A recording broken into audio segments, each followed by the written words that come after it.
too far off schedule because we've actually got a pretty packed agenda this morning. Will Jenkinson, the broker in charge of our new homes division, is going to give us an update on a little bit of, not a complete update on new homes market, but at least an update of how new homes are performing relative to the market and what we're seeing in that area. So if you thought you were just joining in to hear about the Lowline, you're going to get a twofer with two great guests this morning. As we do every 2 weeks when we get this going, I'm going to go ahead and ask Les to start us off with a prayer. Thank you, Michael. Let's pray. Father, we're so thankful for the opportunity that you've given us to be in this community, to serve others. Lord, we pray for your grace, your peace to be upon us, to bless us in this nation, and to lead us forward, Father. In your holy name we pray. Amen. Amen. All right, and now we'll take our kind of section 4 gratitudes. I know it's hard when you're all muted, but when we have a couple hundred people on a call, you can't really unmute everybody. So if you have a gratitude you want to put in the chat box, by all means, go ahead and do so. I am certainly grateful and will speak for everyone for the COVID vaccine. Both my parents have now gotten their initial shots, and has my mother-in-law yesterday. So they're, I guess, a couple weeks out from being bulletproof. I guess it doesn't really work that way, but I will have a greater comfort level since they're all over 75 when they both had their second shots and have a higher level of production. Also not wanting to touch the third rail of anything, and maybe refrain from comments, and maybe everyone will log off after this, but not getting political since this is not a political forum. I am grateful that we've seen democracy continue to work in a forum regardless of which side you were on, and I wish all of our elected leaders success as we move forward together in our great system. So and that applies to everybody on all sides of everything. With that, talk a little bit about a couple of announcements, a couple of scheduling things coming up. We are going to do some company-wide awards recognition. Oh, wait, I got to stop that.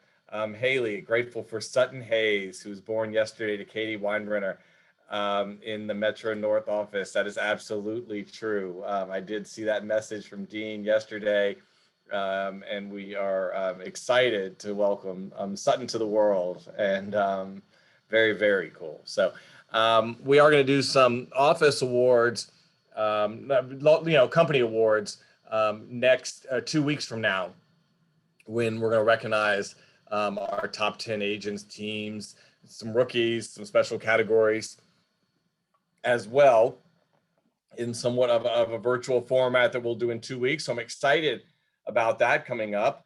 Our virtual trade show is actually going to be pushed back a couple of weeks due to some COVID issues on the vendor side. So that's actually going to be March 16th through 18th. But you'll get some save the dates for that coming out soon. And we were talking about this morning. I'm really excited because it gives us the chance to really, really amp up what is a lot of times the most favorite part of those, which is the educational sessions, and have nearly a half dozen plus on each day. They'll also be recorded. They'll be shown multiple times. You won't have to pick between this class or that class.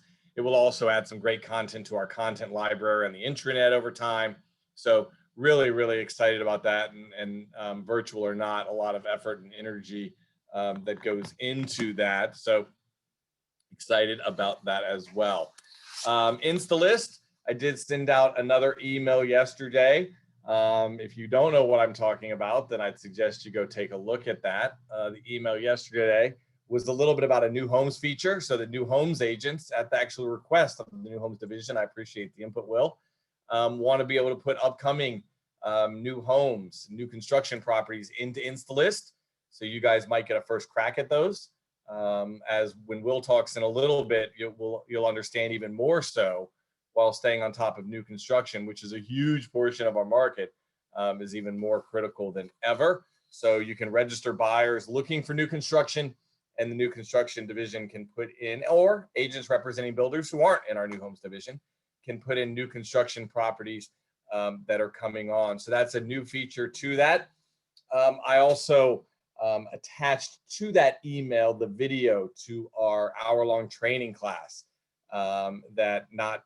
this has nothing to do with me, that did get some nice reviews because of the program, not because of, or despite me as the moderator, but because of the program, got some nice reviews from agents. But that video was attached, that link to the video was attached to the email that I sent out yesterday. So if you missed that training, I would encourage you to watch that video. With inventory, and again, will cover some of these things, but with inventory at all-time lows, I mean, we're now in the use of the word critical can't really be overused. On inventory side, you really need to know the ways that you can leverage upcoming listings, and benefit from the synergies that you have in being in a full service environment with engaged professional realtors. I did want to share one of the testimonials that I was also asking yesterday for testimonials. If you've got any success stories, I did get flooded with a lot of emails. I like this one the best, and I don't have a ton of time, so I thought I would just read one. We're closing on a property at $435,000 this week.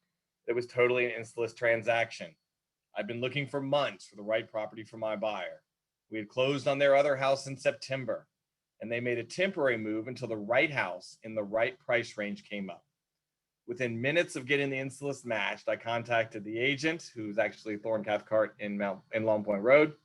He'd been fabulous to work with. Ironically, the Installist match was for another buyer that I had registered, but forgot to take them off Installist after they closed on their house. Installist is a fabulous tool in a fast-paced market. So again, this agent, if you were on the Java with John's call yesterday morning, they talked about, are you unlucky or lucky? Maybe she would consider herself lucky that there was a match for a prior buyer, since this buyer hadn't actually been an Installist. I'll just consider herself prepared, because most of her buyers were an Installist, and that allowed her, for the one that she hadn't yet registered, and I appreciate the testimonial from Roseanne, the buyer that she hadn't yet registered pop up. And then she was able to quickly get that under contract to make a match and close it. And it was great. And there's Thorne chiming in, couldn't have gone any smoother. Great tool and huge advantage for C1. I appreciate that, Thorne. And obviously it was great to see you guys work together on that. And that's one of the reasons why we continue to see ourselves outperforming the market, is with tight inventory. Programs like that are even more valuable than ever. So watch the video if you hadn't, and make sure you're familiar with it, and put some buyers in there, and we'll go from there. A couple of quick comments on the market. I know we talked about last time about where the market was for 2020, and a little bit about what we saw heading into 2021. Dave Sansom sent his market update on January 20th. So again, hopefully you're using that information. We send that information out. We host these calls. We send out a lot of information so that you can then forward some of that information to your clients. It gives you great reasons to reach out to them, great information, and great ways for you to present yourself as the expert to them. As John Brewer said in last week's Ninja class, and I want to congratulate those graduates for completing that program. You know, if you're only having family and occupation and hobby and all those wonderful forward topics with your clients on those calls, you're a great friend. If you're not providing some valuable information in the real estate industry, you might not be seen as their trusted expert in real estate. So it's a huge component of staying in touch with your sphere and providing them with that value as well. Obviously, you guys know where we are in the market. Ratified contracts so far through January, which again, ratified contracts are going to tell us where closings are going to be 30, 45 days out. Through the 20th of January, we're up 25% over last year. And last year, the first quarter was very strong. So we continue to see very, very strong buyer demand with that information. The other key, if I had to pick a couple of key points out of Dave's information, the other key is, and again, story of everything we've been talking about, is inventory. All MLS areas had 1.2 months of inventory. Again, remember, a balanced market is 6 months of inventory. As Dave talks about, we would need roughly 10,000 additional listings to get to balance. Now, why does that matter? Obviously, it matters in making it tough for you to find things that match your buyer needs. And that's what we talked about at Insulist.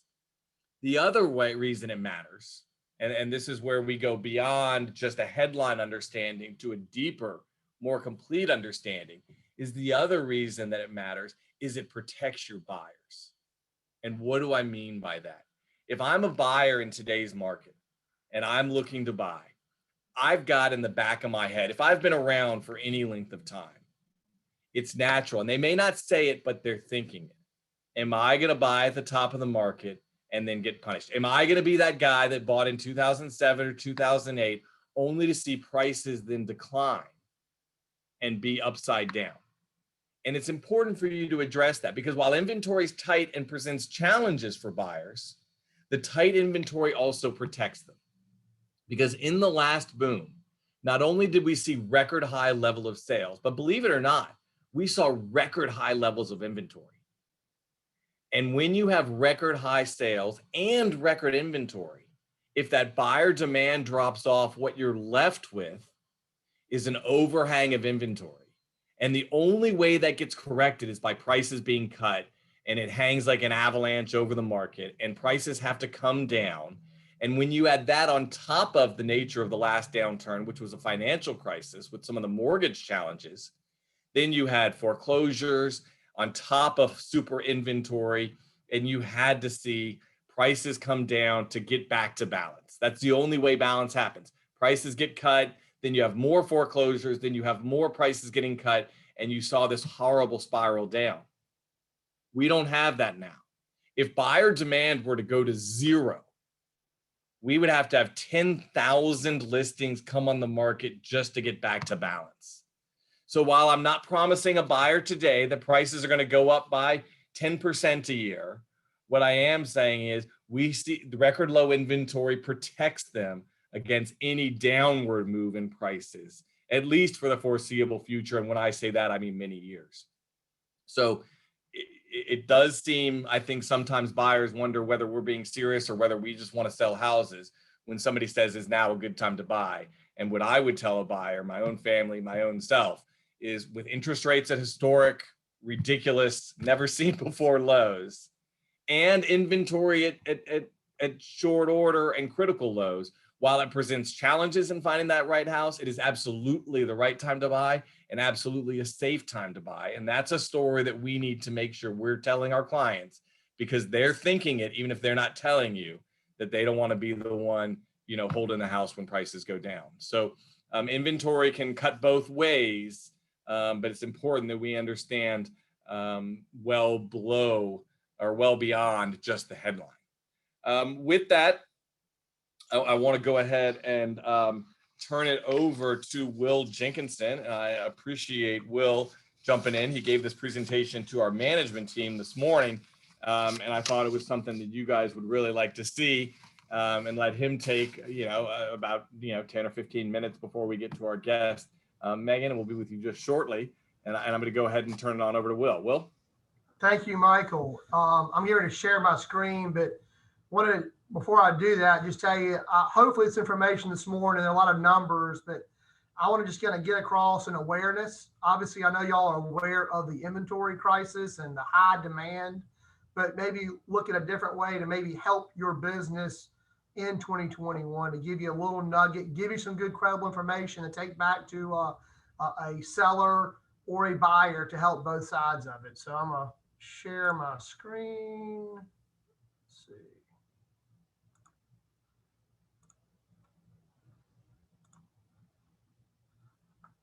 Can everyone see that screen? Thumbs up. All right, awesome.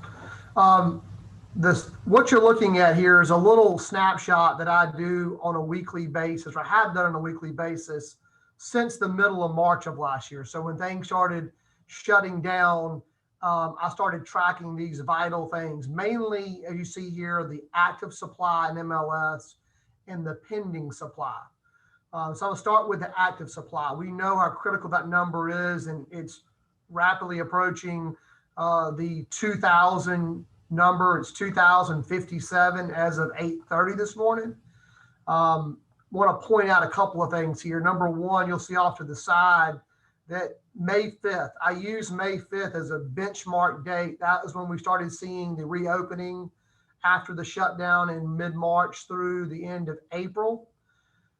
You see that we are down more than we have. So we're over 50% in just that almost 9-month period now of time. So obviously we saw that switch of the demand pick up in the early May and accelerated to the summer, and it hadn't really slowed down. What I wanted to isolate on in these charts is to really kind of show the percentage of new. So when you break that 2057 number down, they are just under today 1,500 resales. And this is the entire MLS. So this is incorporating the outlying areas of Colleton County, Santee, kind of outer fringe areas in our true Tri-County area. So they're less than 1,500, and about 28% of the total is new. That number typically is in that 20 to 25%. So it is at an all-time high as it shows that percentage. The second thing I wanted to really focus on, which is very important today, is the pending sales and that inventory stock. So all the homes that are active contingent, pending, under contract, not yet closed in MLS is now at 3618. To give you some indication, like Michael said earlier, last January was a great month, and we had a great fourth quarter in 2019. Last year, we were sitting at just under 2,500 pending inventory homes. So that number is 1,100 plus now, just over year. So big surge. You'll see again that benchmark. Obviously, last year was an upside down year to some respects. It's just odd to see there's 600 more pending home sales in January than May. We know why last year, but May is typically the high point for pending sales in a calendar year. Again, the footnote off to the side, which again, that gap where they are now approaching 1,600 more pending than active sales or active supply in the market. In my memory, or going back at least 20 years of research, I have never seen the market where there are more pending than active. That happened about the 1st of July last year. So roughly 6 months ago, we saw that crossover where more pending homes than active homes. That gap widened to around 700-800 in the fourth quarter of last year, and has really accelerated up into this number we see today for pending sales. Again, kind of breaking down those two numbers, or that big whole number of 3618, 2,100 resales and 1,500 new. And that's equivalent to 42% of all the pending buyers are new. So a question I'd like to flip to you to think about, if out of your sales and your pending backlog right now, if 42 or 44 out of 10 aren't new construction, you're most likely missing out on an opportunity, because that's what the market is doing today.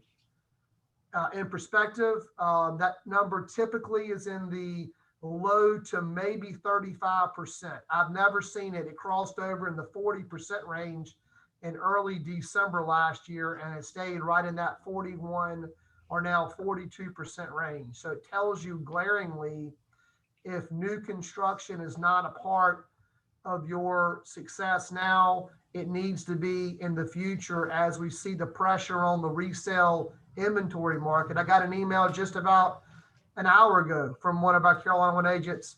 Hey, what do you know on Johns Island? Inventory's tight. What do you know at 350? Is a common question I get today.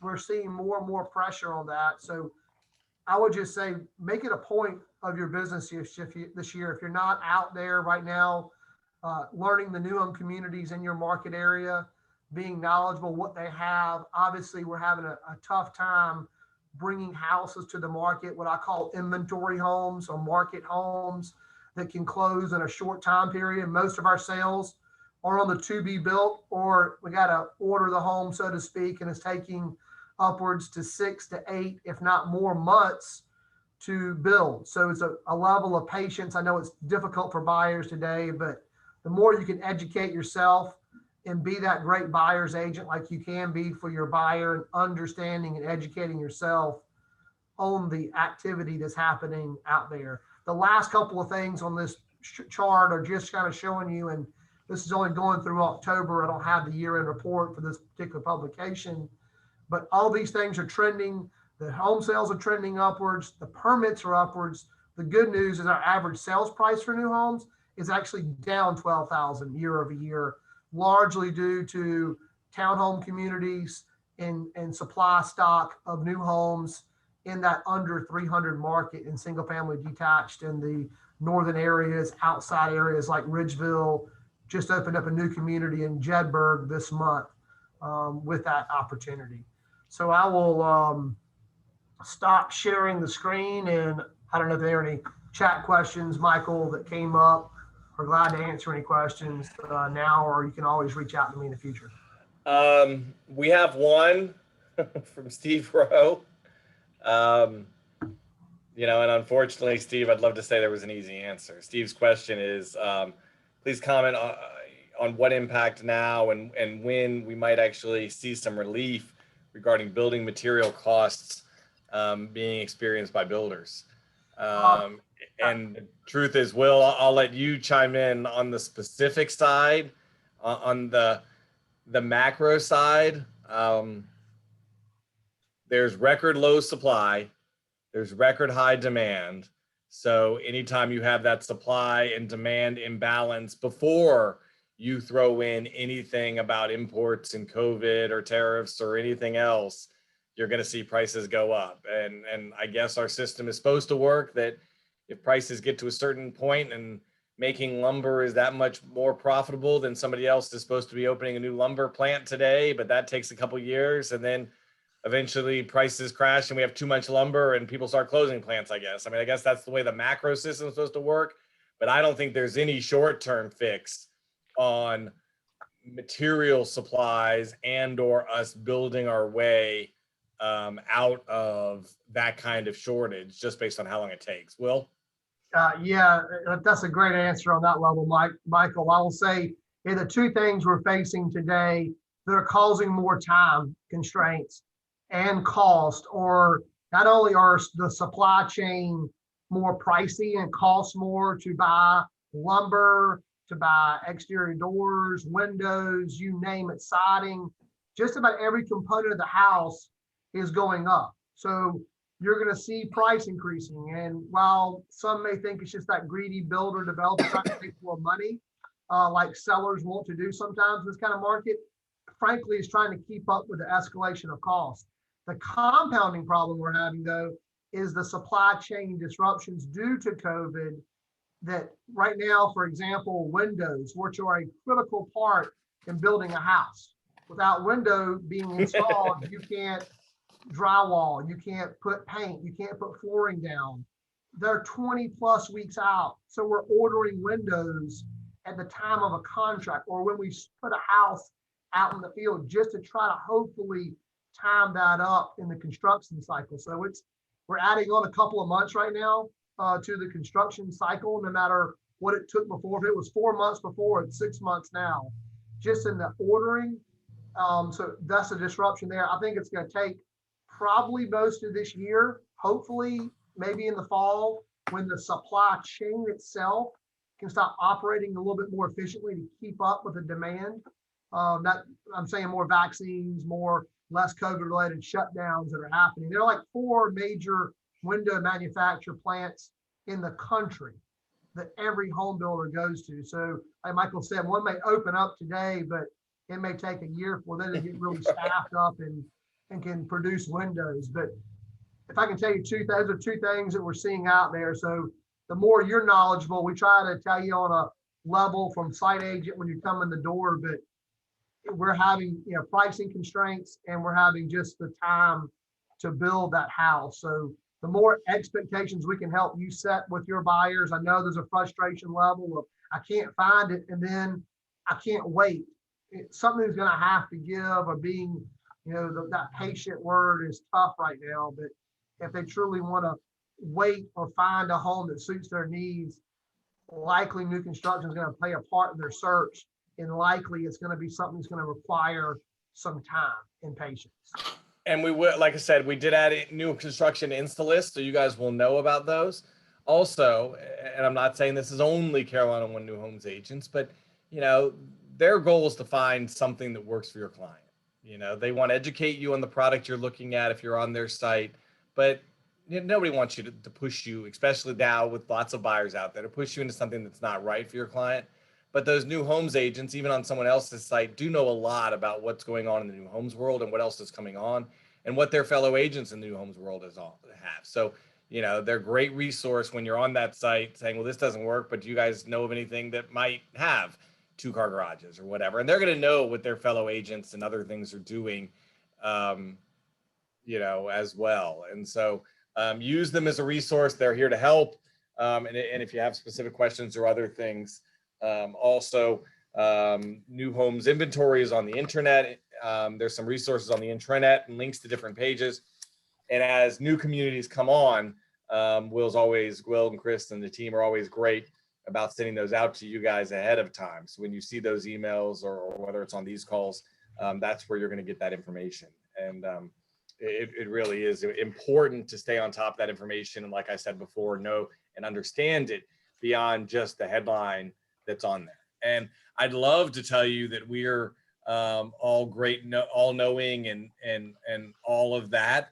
But the truth is these are lessons that we've learned over the past 10, 20, and 30 years. I wish we were tracking inventory as closely in 07 and 08 as we are now, but we know some of the things to look at from some of the things that we've been through.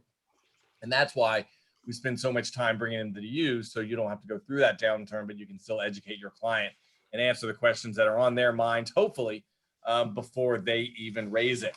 So it is right at 10:30, and I want to keep our action-packed agenda moving forward.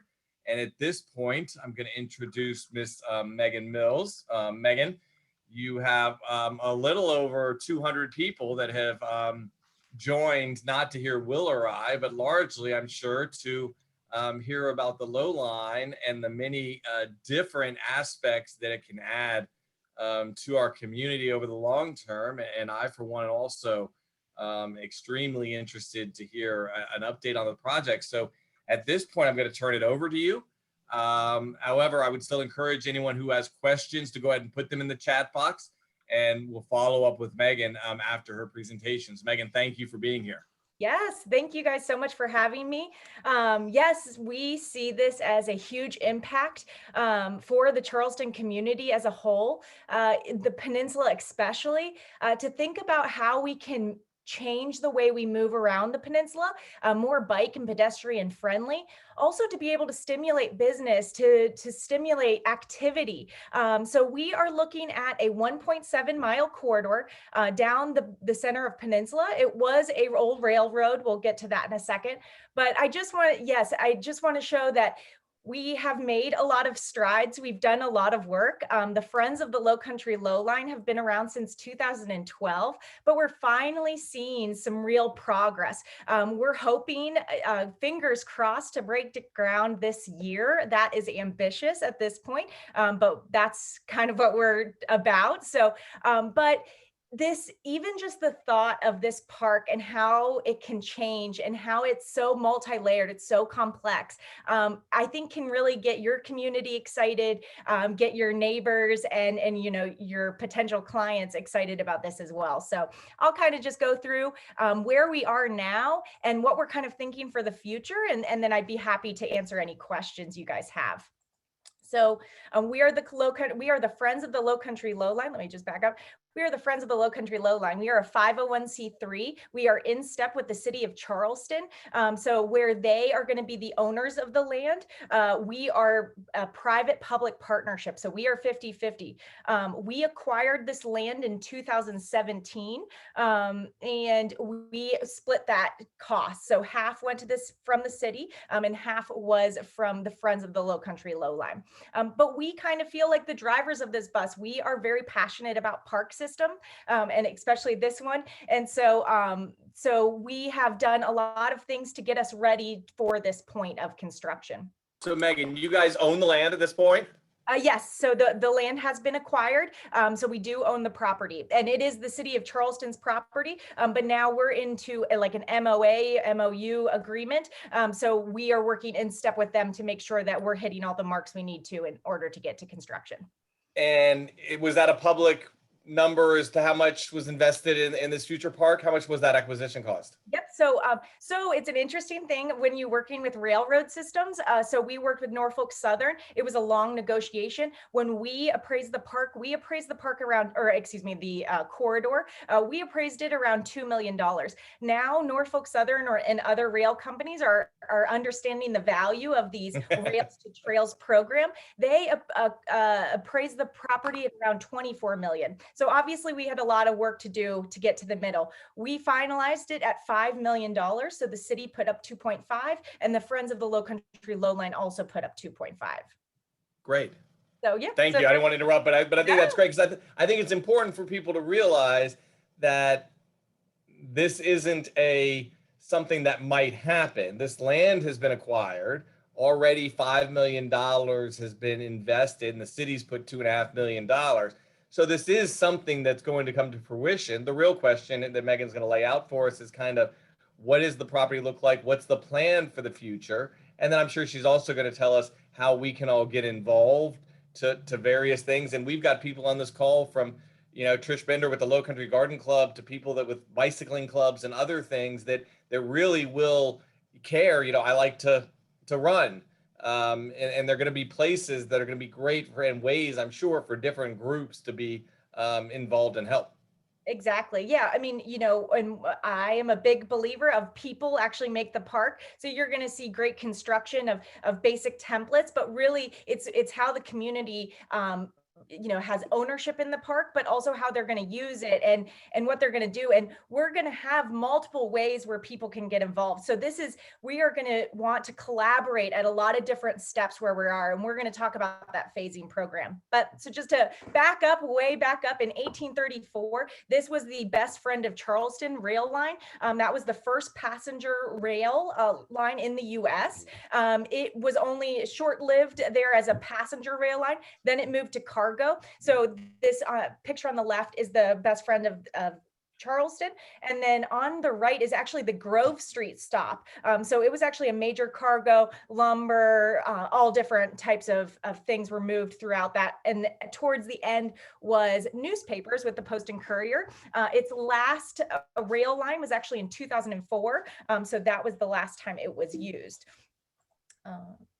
But we can also need to talk about the highway. So the Friends of the Low Country Lowline acquired the rail line, but with the lease negotiations between SCDOT and the city of Charleston, we're actually able to expand this park under I-26, which allows us for a lot of recreation, a lot more art, very exciting stuff. But we also need to talk about the history that's there.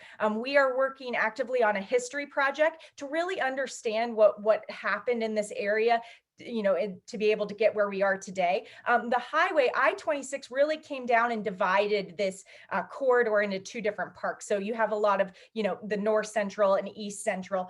So this was a really dividing line. So what they had done is they actually appraised properties, about 150 homes. They ended up putting them in the blighted category. They bought them pretty much for pennies, were able to tear them down. So we lost over 150 homes during that time.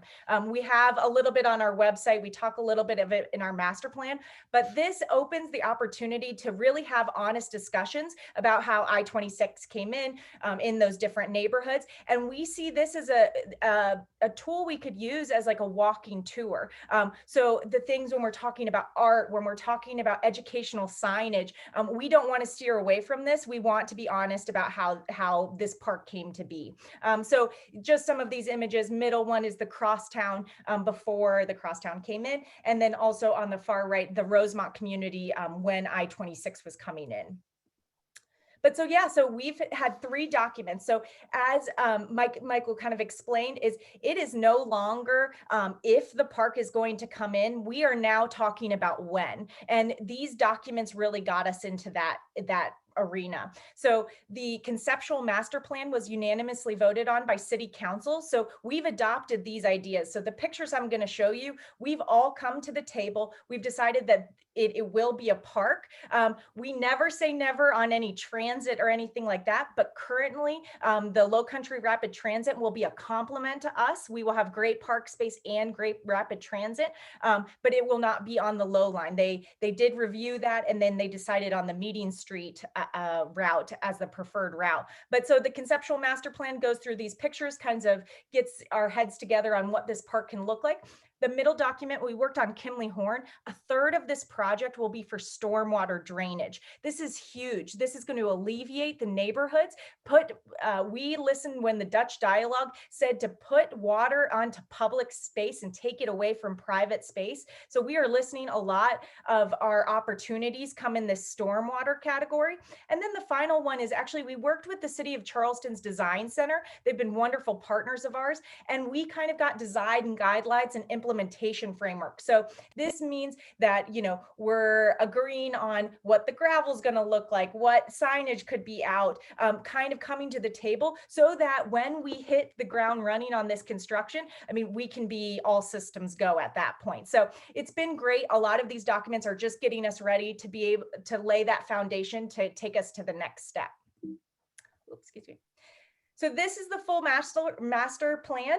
We will go down into detail with this. So this is just a lot, but it just shows you, all these little boxes are homes. So how many people it affects, we really do see the impact that it can make on the community and the Charleston Peninsula as a whole. But so on the left-hand side is the transit hub.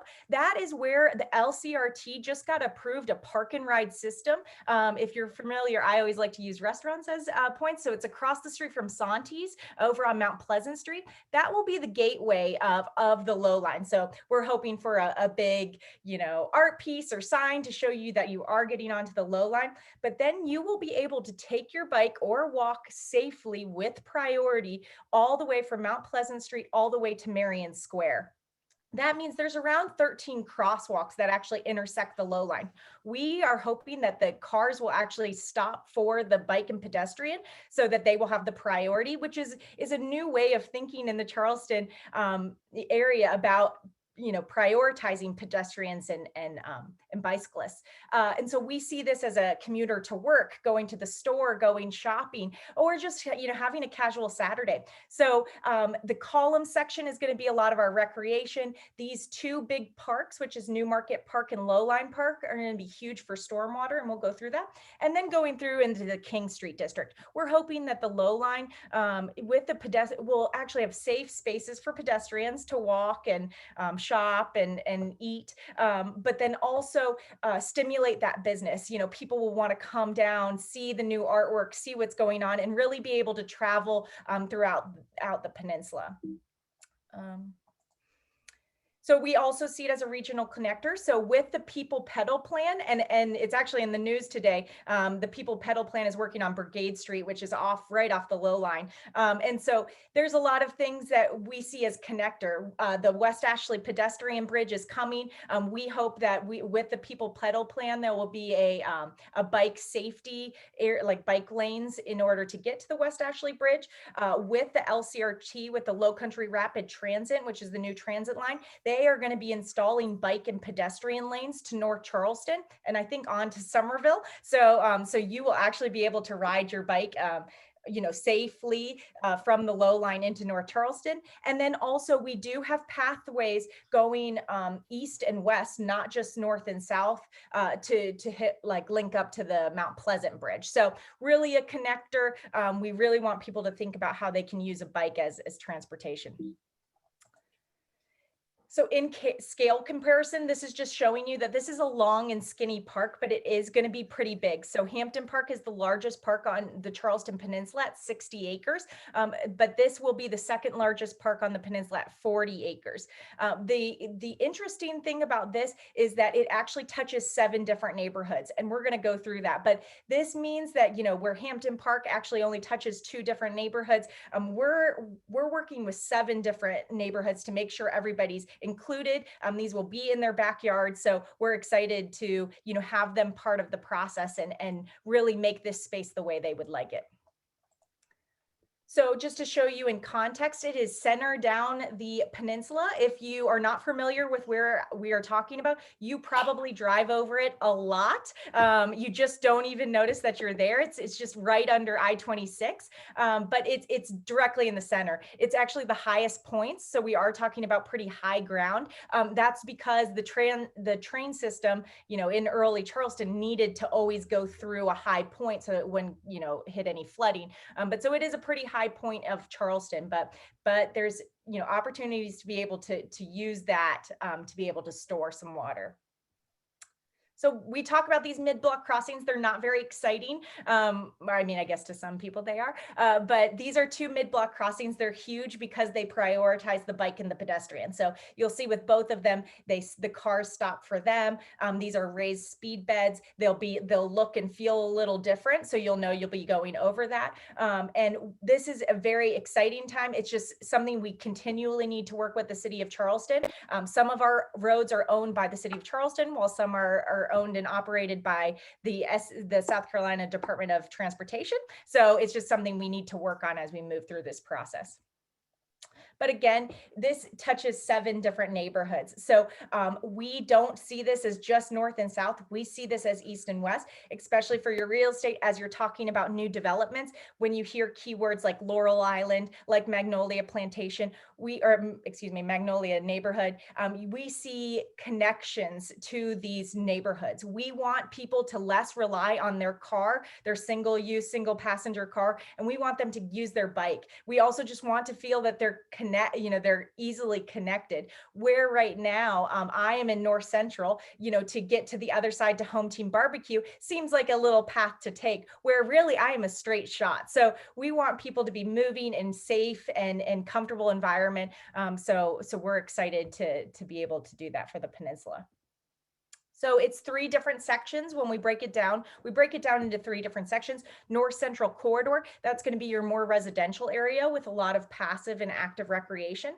The parks will be more of your stormwater drainage, keywords there. And then urban core is the most dense, and really tourism is going to be a big factor in that area.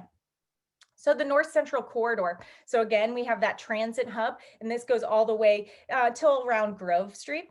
This is where most I-26 comes into play. So there's a lot of columns down there. So we call this the columns area, but in between those columns, they're like little hubs for basketball courts, for pickleball courts. There's an active skate park down there. People have made a bike polo area down there. So we're really excited. This is how people make these parks. We will be tapping the neighborhoods to see what they like, see what they want to do. And we'll be able to create that for them. food truck areas, a marketplace. There's a lot of ideas that we have right now, but nothing set in stone. Again, these are just conceptual master plans. So these are not full designs. But so just to show you what we're talking about, this is Romney Street right here. We're looking southward. And this is how we see that. So we see a vibrant market for locals, by locals, that you'd want to come in the weekday just to see what your neighbors and friends are doing. Also, the other key here is artwork. We really want to push the boundaries when we talk about public art in Charleston. So we want vibrant, we want it to be a living, breathing art gallery, so that people can come and experience local artists and kind of just get to see what their neighbors are up to. So we're really excited. So then we go into the park section. So these two parks are kind of the bookends of each section. New Market Creek, that is over by where you're going to get onto the Ravenel Bridge from Meeting Street, and I'll show you those. And then Lowline Park. This is going to be phase 1. So when we're talking about breaking ground in the first phase, this is where we're going to be starting. It's kind of the perfect mixture of mobility, active recreation, because you'll see, but like gathering spaces, it just touches on a lot of different things. And we have private and public money being able to be used in that area. But so for your average person, this is going to be more trail-like. You'll be using your bike to either go downtown further or go back up to the Upper Peninsula. But so New Market Creek, it's something called daylighting the creek. It's a relative, we're doing something like that, which means we're going to use this space to take on a lot more water, actually where it naturally came from. So New Market was a creek. They installed piping in there, but now that needs to take on a lot more water than it is currently. So if you're looking here, you're standing on Meeting Street looking westward. This is right now, you can go ahead and just walk on that area. Whereas the future, we see it as this. You've also seen this I saw a article in the Post and Courier about the flooding projects that are happening on Hugie and King. This will complement that. So they are working on phase 1 and 2, but this will actually go into that. So that water is pumping into this area. But these highways have a lot of water. Also, they find contaminants of rubber in that water. So this will actually take it into an ecosystem, be able to clean it naturally, and then take it out to the Cooper much more in a natural way than piping and tubing. We're also going to be able to have educational signage. So we're going to be able to talk about how to work with water rather than try to fight it, how to incorporate it into our city and into everyday conversations. So, just hitting on these stormwater keywords.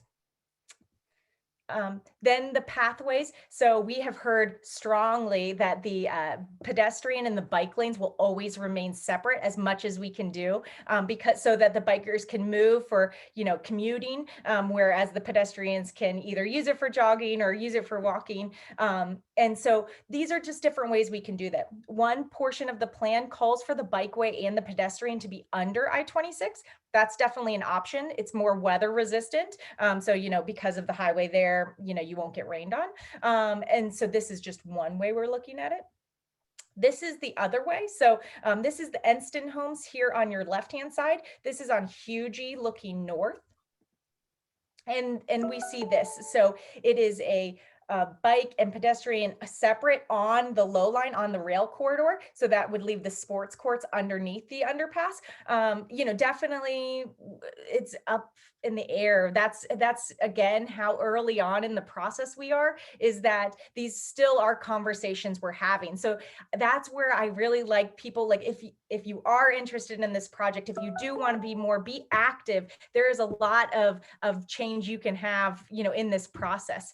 But again, we do introduce the public art. So painting those columns, we definitely want that wayfinding. We see this as a little highway, and you would get off to go to your store and get off to go to the Harbinger or Rodney Scott's barbecue, things like that. So we're really excited for this to be like a little commuter bike and pedestrian highway. And then Lowline Park. So this is phase one. This is a $9 million park. So we're going to talk about phases, and I'll talk about the overall budget, but this will be phase one. This needs to be a floodable park space. So we need to take on a lot more water again onto our public spaces.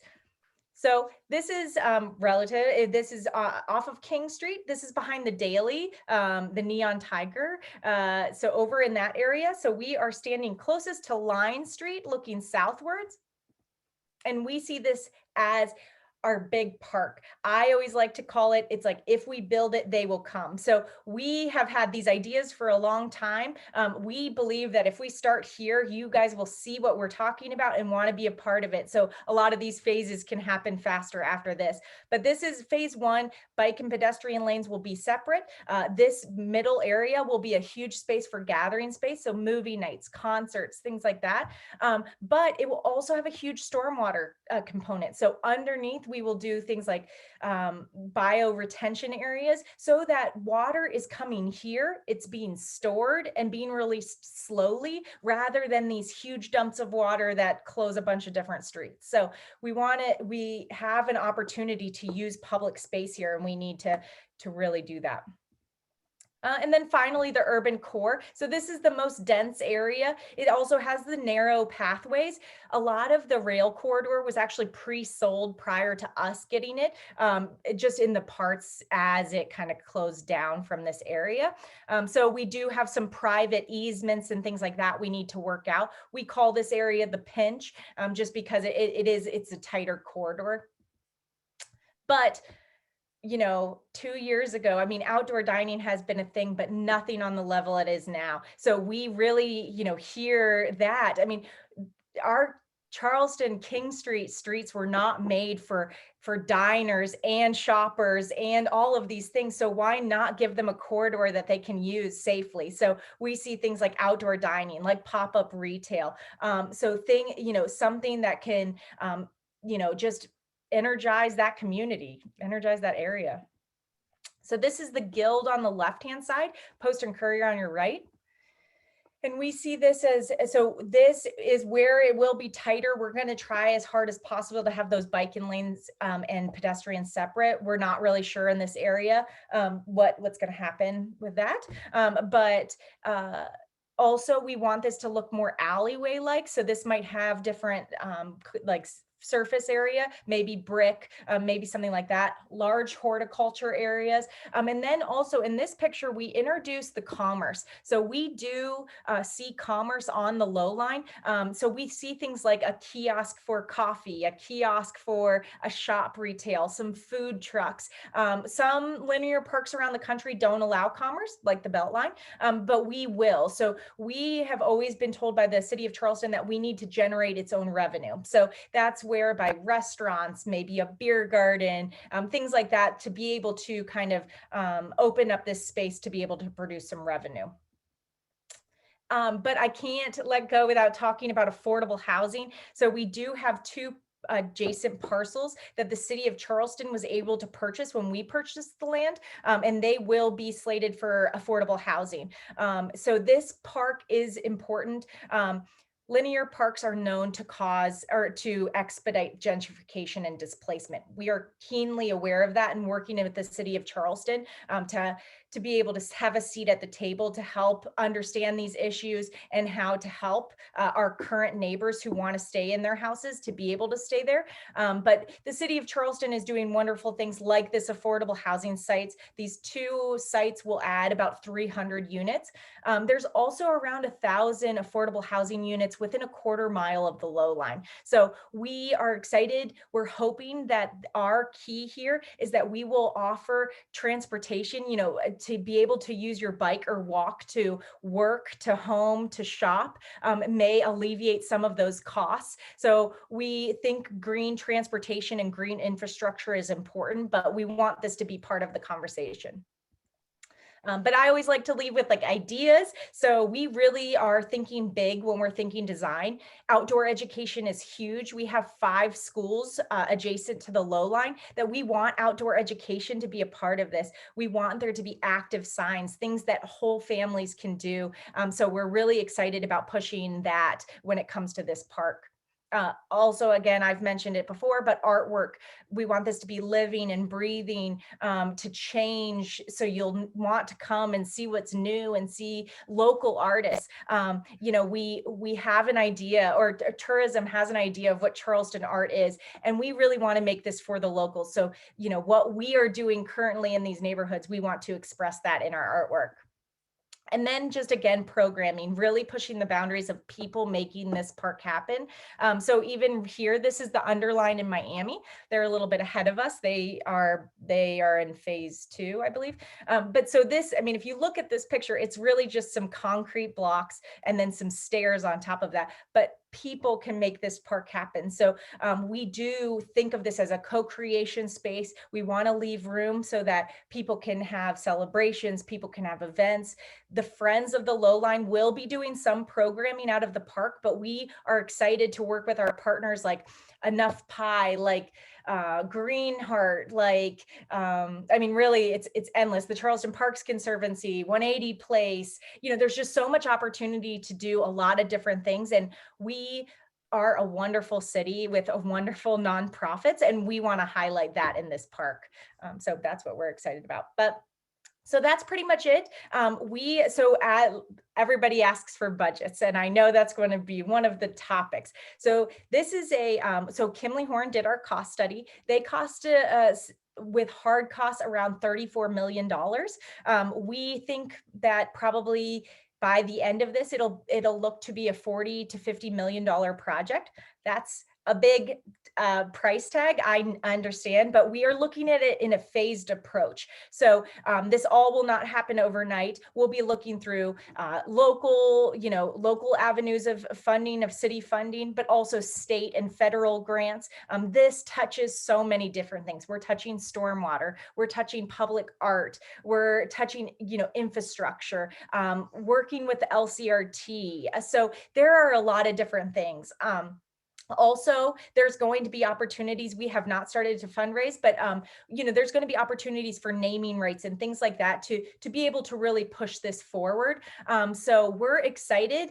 Again, we're very early on into the process. We're really transitioning from this if to when mentality, but it's going to be a game changer for the Charleston Peninsula. I hope you can hear my enthusiasm, but I love this park. I love the community that's already here, and I'm excited to have something that everyone can use, all the time. So I think that's it for me. And I can take. I'm still here. I was muted. No, thank you very much. I think I'm speaking for everybody that I found it to be incredibly, informative, but also very exciting as somebody that believes that one of our greatest assets, especially in Charleston, when we're talking about the beach and when we're talking about the low country and the parks and the national forests and all of those things, our outdoor spaces are some of our greatest resources. And I also think this type of a project, and especially when you go back to some of the historical context and the separation of the city and these neighborhoods by road construction, which I understand is necessary, but when you look at 526 and the crosstown and some of the things that did to those neighborhoods, that long-term bring those back together is critically important. It also sometimes makes me feel very old. My son Vito is 11, and he was saying something the other day. He's like, I would think these train people would want those graffiti guys to go spray on all their cars, because the cars with the graffiti look so much better than the other cars, and I'm just saying there's a difference as to, to what can be, inspirational and not inspirational, but creative and art versus, providing an outlet for those things. A couple of quick questions, because I know we're basically out of time, but I do have questions. I had one from Scott in IT, because I know this is close to his heart. Will you guys tie into any of the existing resources like the skate park or some of those things that are around, some of those early adopters in public spaces down there now? Yes, so that's one of the biggest things, is that if anybody's already using the property, we want to be able to incorporate it the best we can. So the biggest example is the DIY skate park that is underneath the underpass right now. We couldn't support that enough. It is vibrant, it is community. I mean, they have literally built it, you know, by themselves. We do have some issues of getting them to compliance. So we are on the road, for us in the city of Charleston to understand what's down there, you know, with working with the state, to see, you know, if we're going to need to move anything or shift things.